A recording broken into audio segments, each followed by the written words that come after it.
Kita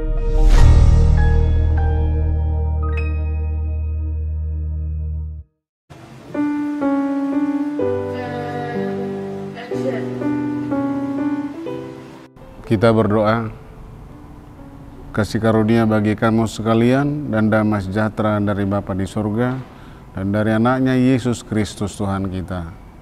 Amin. Selamat pagi sahabat rohani HKBP Jatinegara.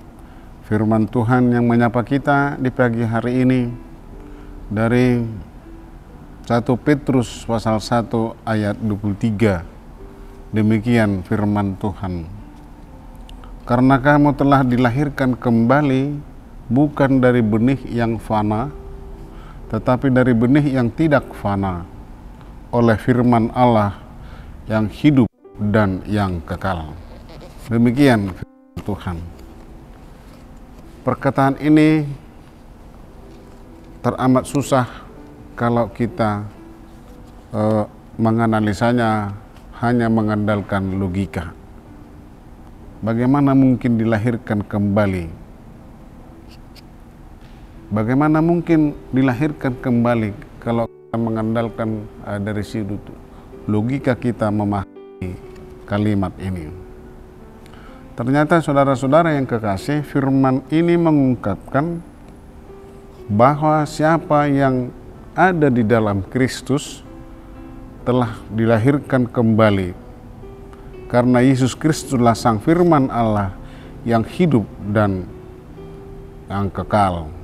Itu kan surat Rasul Paulus kepada Korintus dalam 2 Korintus 5 ayat 17. Sebab siapa yang hidup di dalam Kristus, dia adalah sesungguhnya adalah ciptaan baru, yang lama sudah berlalu, sesungguhnya yang baru sudah tiba. Saudara-saudara yang kekasih dalam Yesus Kristus, dilahirkan kembali dari benih tidak fana oleh firman Allah yang hidup dan yang kekal. Itu artinya adalah menunjukkan identitas kita sebagai umat Allah dan mengungkapkan nilai yang berharga dari kelahiran kembali di dalam Yesus Kristus. Rasul Petrus berkata kepada umat Kristen jemaat mula-mula bahwa mereka telah dilahirkan kembali.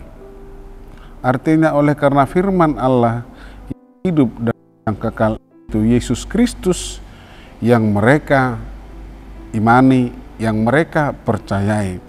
Mereka telah menjadi anak-anak Allah. Nah, ini yang saya sampaikan tadi, kita tidak bisa mengandalkan logika kita untuk memahami nats ini.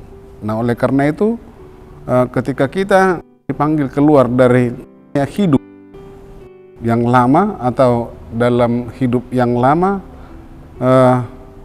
yang sering dikuasai oleh hawa nafsu, dan kini mereka juga telah menjadi anggota kerajaan Allah, warga kerajaan Allah dengan cara hidup yang baru seturut dengan keinginan Kristus. Kita sebagai orang percaya juga telah dilahirkan dari benih yang tidak fana, yaitu Yesus Kristus, oleh karena kematian dan kebangkitannya. Dan karena kasih Allah yang sungguh besar itu di dalam Yesus Kristus, kita telah diangkat menjadi anak-anaknya, anak-anak yang dikasihinya.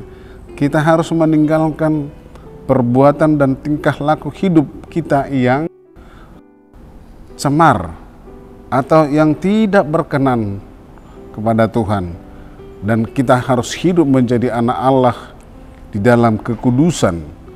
Dalam kekudusan artinya harus seturut dengan perintah Tuhan. Dan juga perlu kita ingat bahwa di dalam diri kita Tuhan menanamkan benih untuk bertumbuh dan berbuah, dan buahnya bisa dirasakan orang lain melalui persekutuan dan di dalam keseharian kita.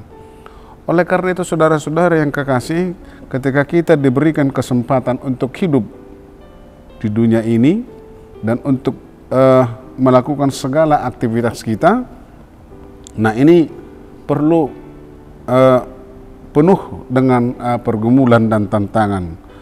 Tetapi kita sekali-kali jangan mendasarkan nilai kehidupan pada kemegahan dan kekayaan dunia ini. Karena segala sesuatu yang berasal dari dunia yang bersifat material ini sifatnya rapuh dan fana.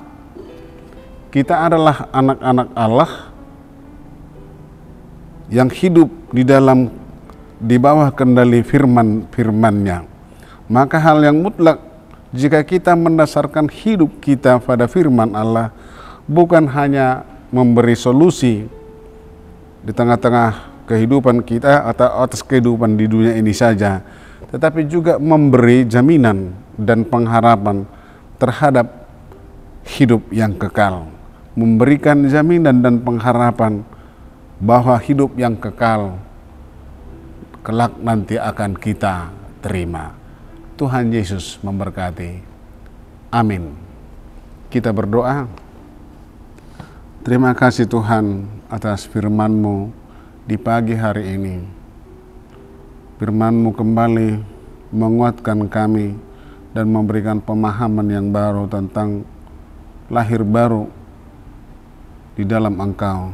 Karena kami tahu Tuhan, lahir baru adalah melalui Roh-Mu yang kudus. Tuhan selalu membaharui hidup kami, dan itulah yang kami pahami lahir baru.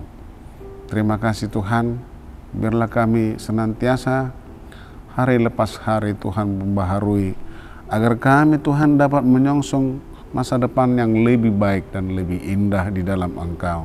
Terima kasih Tuhan, berkati Tuhan jemaat-Mu yang boleh mendengarkan Saroha di pagi hari ini. Dalam Yesus Kristus, terima kasih Tuhan. Amin.